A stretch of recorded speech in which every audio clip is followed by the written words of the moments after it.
Le Grand Matin Sud Radio, 7h-10h, Patrick Roger, Cécile de Ménibus. 8h15, le petit déjeuner politique ce matin, c'est Louis Alliot, maire Rassemblement National de Perpignan. Oui, bonjour Louis Alliot. Bonjour. Est-ce qu'il y a toujours des fuites des troupes RN chez Éric Zemmour, la campagne, le pass vaccinal, les dangers de guerre en Ukraine, les relations avec Poutine? Autant de questions que nous allons essayer d'aborder. Commençons peut-être par le pass vaccinal. 4 à 5 millions de Français qui pourraient le perdre avec les nouvelles règles, les nouvelles modalités aujourd'hui. Est-ce que ce changement sert encore à quelque chose, quoi? À rien, je trouve ça honteux. On entend des témoignages de gens qui sont complètement abandonnés, qui peuvent plus rien faire, et tout ça pour rien. D'autres pays l'ont abandonné désormais. Il faut y mettre fin tout de suite. Alors je crois qu'il y a un conseil de défense ce matin. Il faut prendre des décisions, on ne peut pas rester comme ça, l'arme au pied, en attendant que ça se passe. Oui, mais il y a toujours des cas de contamination, quoi. Oui, mais il y en aura jusqu'à la fin de nos jours, des contaminations. Et si ce n'est pas au coronavirus, ce sera autre chose. Bon, alors, effectivement, il faut tenir compte de la maladie. Alors, vous êtes favorable à quoi, alors? Moi, je suis favorable à ce qu'on vive avec. Voilà. Et qu'on se protège, les gestes barrières, etc. Et ça fonctionne assez bien. Mais on ne peut pas vivre éternellement dans une société qui est à ce point surveillée et avec des interdictions, parce que sinon c'est une autre forme de démocratie, mais c'est plus une démocratie libérale. Oui, mais il faudra continuer des campagnes de vaccination par la suite ou pas, aussi? Je ne sais rien. Non, vous n'êtes pas médecin, bien sûr. On ne sait plus. Et le problème de cette affaire du Covid, il est là. Les gens sont perdus. Une fois, il fallait des masques. Une fois, il n'en fallait pas. Une fois, il faut se faire vacciner. Une fois, 2 fois, 3 fois, 4 fois, 5 fois. En Israël, aujourd'hui, on abandonne. Bref, on ne sait rien. Et c'est bien pour ça, aujourd'hui, qu'il faut faire comme l'Espagne, comme d'autres pays qui disent il faut vivre avec et arrêter d'embêter les Français. Dans les rues de Perpignan, on porte le masque encore ou pas? Oui, certains portent le masque, oui. Je ne suis pas sûr que ça préserve de quoi que ce soit en plein air, mais bon, si ça rassure, tant mieux. Mais à l'intérieur, oui, là, c'est plus utile, ce que vous dites, quoi. Je pense que dans les endroits confinés... Comme ici, par exemple, même s'il y a des... Là, on a des plexis entre nous et en plus, on a un purificateur d'air. Je ne sais pas si vous en avez acheté à la mairie de Perpignan, mais on en a ici. C'est sûrement utile, mais après, je pense qu'effectivement, il faut maintenant un peu libérer les esprits et libérer les gens. Oui. Louis Alliot, est-ce que vous avez regardé le meeting de Valérie Pécresse? Je l'ai regardé par épisode. J'avais regardé le premier, et on ne peut pas dire que le progrès soit certain sur le second. C'est-à-dire? C'est-à-dire que c'est poussif, ça n'a pas d'élan, ça n'a pas de souffle, c'est un discours assez plat. C'est machiste ce que vous dites, non? Oui, enfin, ce sont les critiques de Valérie Pécresse. Elle dit, il y a des critiques machistes, en fait. Non, mais c'est sur la forme. Aujourd'hui, la politique, on sait que c'est la forme et le fond. Sur la forme, c'est pas terrible, et sur le fond, il n'y a rien. Donc moi, je laisse ça maintenant à la responsabilité de Mme Pécresse. C'est la droite LR qui fait campagne, et pour l'instant, on ne peut pas dire que ce soit transcendant. Maintenant, il faut aussi regarder les projets de tout le monde et ce qu'on veut pour la suite. Je ne suis pas persuadé qu'en mettant Mme Pécresse à la place de M. Macron, on change réellement de politique. Et je pense que les Français aujourd'hui sont en train de le voir. Dans son programme, pour l'instant, on ne voit pas les mêmes choses tout de même, quoi. Oui, mais à la virgule près, on voit il y a des noms comme ça qui apparaissent ou des termes. Ah bah oui, le terme grand remplacement, par exemple. On voit des clins d'œil à certains électorats, mais on est habitué à ça. Souvenez-vous, le Karcher de Sarkozy, la fracture sociale de Chirac, je ne sais pas qu'avait Hollande qui voulait lutter aussi contre la finance. La finance, etc. Tous ces gens ont fait des mots, et une fois qu'ils ont été au pouvoir, on fait l'inverse de ce pourquoi ils ont été élus. Il faut sortir de ce système-là. D'un mot quand même, Louis Alliot, sur le grand remplacement, elle s'en est expliquée immédiatement face aux critiques. Est-ce que vous revendiquez cette expression et cette théorie qualifiée de complotiste? Moi, je suis un observateur de la vie publique et je lis. Il y a un rapport qui est sorti de France Stratégie, qui est l'organisme du Premier ministre, et qui parle dans un certain nombre de quartiers français de grands basculements, de basculements de population, de nombre de naissances de Français d'origine immigrée extra-européenne qui sont aujourd'hui supérieurs aux naissances des Français d'origine européenne. Toutes ces choses-là, il faut les regarder, il faut les constater et ne pas avoir peur de le dire. Et ça, vous appelez ça quoi? Le grand basculement, alors? Moi, je trouve, il y a des quartiers qui aujourd'hui ont basculé. Dans ces basculements, c'est même pas une question seulement d'immigration, c'est une question aussi de comportement humain, de dévoiement d'un certain nombre de personnes qui sont des réseaux de mafia porté par l'islamisme ou porté par la voyoucratie ou porté par les trafics. Tout cela est bien réel dans nos quartiers et ça ne sert à rien, de montrer si du je vous doigt. écoute, on a l'impression que vous utilisez finalement cette théorie quand même du grand remplacement, Louis Alliot, non? Mais écoutez, moi je me bats depuis 30 ans au Rassemblement National pour dire qu'il y a un gros souci avec l'immigration. Ce n'est pas pour rien. Alors, on l'appelle comme on veut. Le grand remplacement, c'est M. Renaud Camus qui l'a sorti. C'est pour ça que je ne l'ai jamais utilisé. Mais dans un certain nombre de quartiers français, vous avez des basculements de population évidents. Les quartiers d'aujourd'hui ne ressemblent pas aux quartiers d'il y a encore 30 ans, quand j'étais tout jeune. Ouais. Louis Alliot, Éric Zemmour a engrangé un soutien venu de vos rangs ce week-end. Le sénateur RN Stéphane Ravier, le seul d'ailleurs sénateur. Est-ce que d'autres vont suivre? On parle de Nicolas Bay. Écoutez, on n'en sait rien parce que tout ça est assez caché et assez soudain. Bon, c'est pas vraiment caché pour Ravier, oui, on s'en doutait. Mais aussi. Ravier, si vous voulez, je le connais bien, Stéphane. Ouais. Ce sont des règlements de compte personnels. Sur le fond, il ne me fera pas croire que, quand il y a un mois, il disait que Marine était très bien. Aujourd'hui, il dit que c'est très mal. Personne n'y croit. D'ailleurs, les Français ne croient pas à tout ça. C'est un mauvais mercato. Voilà. C'est le mercato des égos. Et ça, en politique, au moment où la France est à ce point dans la difficulté, je trouve ça... Allez, je ne veux pas être méchant parce que ce sont quand même des amis avec qui j'ai partagé beaucoup pendant 30 ans, notamment Stéphane. Je trouve ça un peu indécent. Mais vous en êtes expliqué avec lui, non, ou pas? Oui, on en a parlé longtemps. Pas là, parce que je l'ai plus au téléphone depuis qu'il est parti. Mais encore une fois, ça rime à rien. Je veux dire, aller dire aujourd'hui, c'est Zemmour qui a raison, et on ne défend plus nos idéaux, ce n'est pas vrai. Il a été élu sénateur, il a bien été élu avec le Rassemblement National. Il était maire de quartier à Marseille. Bon, il n'a pas été réélu. C'est un autre problème. C'est les électeurs qui font les élections. Mais il n'en reste pas moins que c'est un militant ancien. Et je pense qu'il se fourvoie aujourd'hui en partant chez Éric Zemmour pour de mauvaises raisons. C'est ce que vous dites à ceux qui pourraient partir, vous allez vous fourvoyer, quoi. Mais je leur dis qu'à 50 jours de l'élection, c'est pas glorieux. C'est tout ce que je dis. Voilà. À 50 jours de l'élection, si on se rend compte qu'on s'est trompé et qu'on va voir ailleurs pour savoir si l'herbe est plus verte...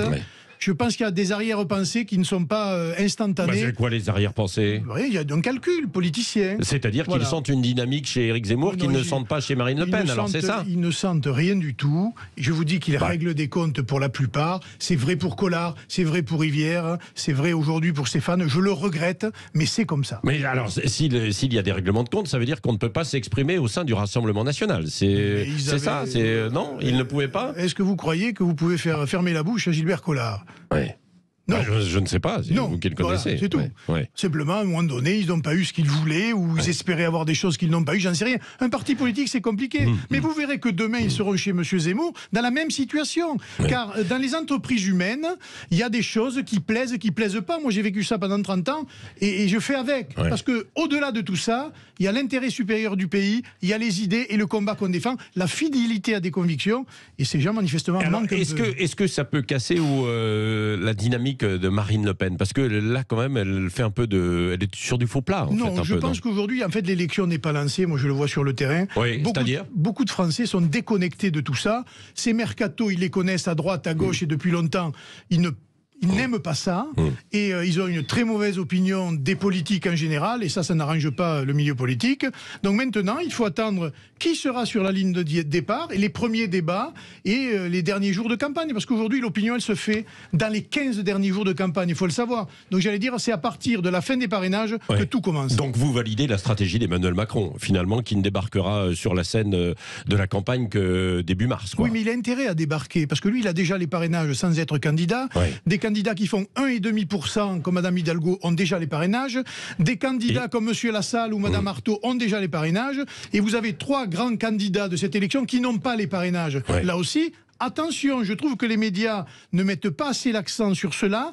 Il faut, je pense, lancer un message d'alerte démocratique parce qu'à ce jour, on risque d'avoir une présidentielle qui ne représente pas réellement les forces du pays. C'est une forme de chantage ou pas, non? Vous avez vos parrainages? Non, vous ne les avez toujours pas. On en a 430 et je lance, moi qui suis maire de Perpignan, je lance un appel à mes collègues, mais signez, bon sang, vous risquez quoi? Signer pour M. Mélenchon, signer pour Mme Le Pen, signer pour Zemmour, mais signez.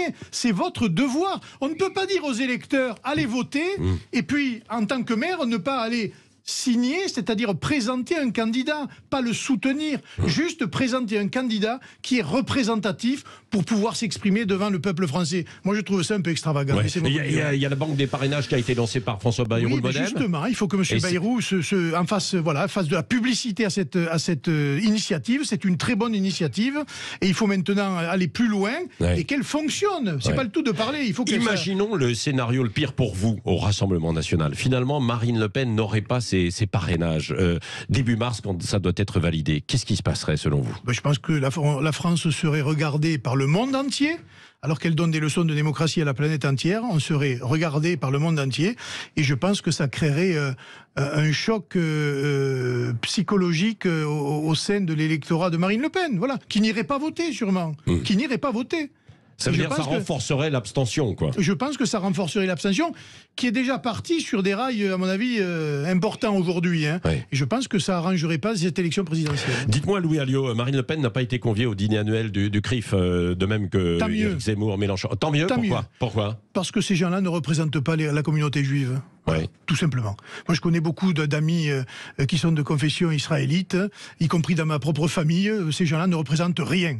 Ce sont des gens qui représentent des institutionnels, une espèce de corps constitué qui invite ou qui n'invite pas en fonction de... Mais qui sont ces gens-là? Voilà, qui sont ces gens-là pour dire qui est bien, qui n'est pas bien? Ils disent au nom de la République, ces candidats sont hors du champ républicain. Oui, d'accord, mais oui, c'est ça. Au nom de la République, ils excluent 40% du corps électoral. Et c'est dérisoire. Monsieur Khalifa, j'allais dire, est un amuseur public, mais sûrement pas un responsable communautaire. Oui. Bon, et qu'est-ce que vous avez pensé de la déclaration de Yannick Jadot sur vous savez, les verts sont verts à l'extérieur, rouge à l'intérieur. C'est l'extrême gauche, c'est l'islamo-gauchisme. Les Verts sont au soutien de cette idéologie partout en France, et il ne s'est fait là, finalement, que l'écho de ce qu'il représente.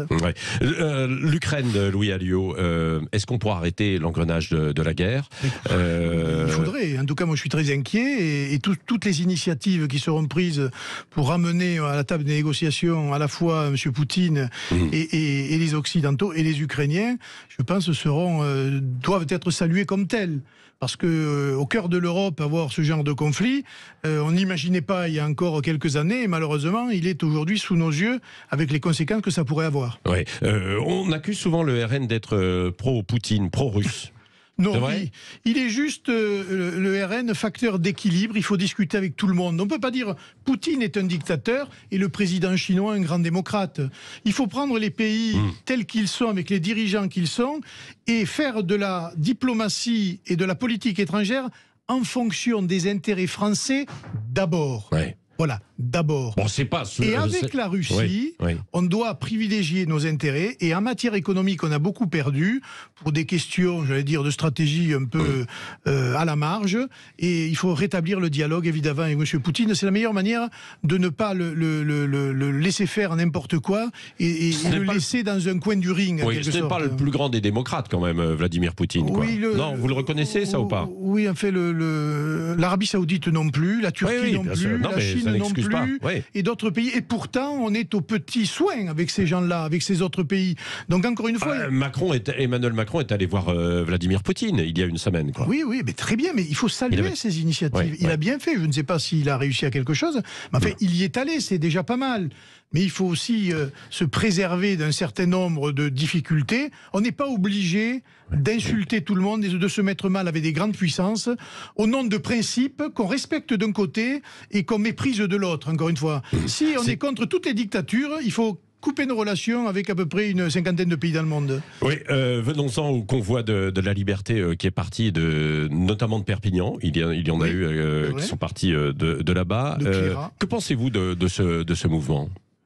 Écoutez, moi je pense qu'il y a des gens qui sont aujourd'hui dans une extrême difficulté et qui ne trouvent finalement que grâce dans la contestation de l'ordre établi. Voilà, c'est les Gilets jaunes. Aujourd'hui, c'est une petite initiative, mais il faut faire attention avec le prix de l'essence, l'augmentation du prix de l'électricité, du gaz, etc., que ça ne gonfle pas, surtout ce dernier mois d'élection présidentielle, car on risque d'avoir des choses surprenantes.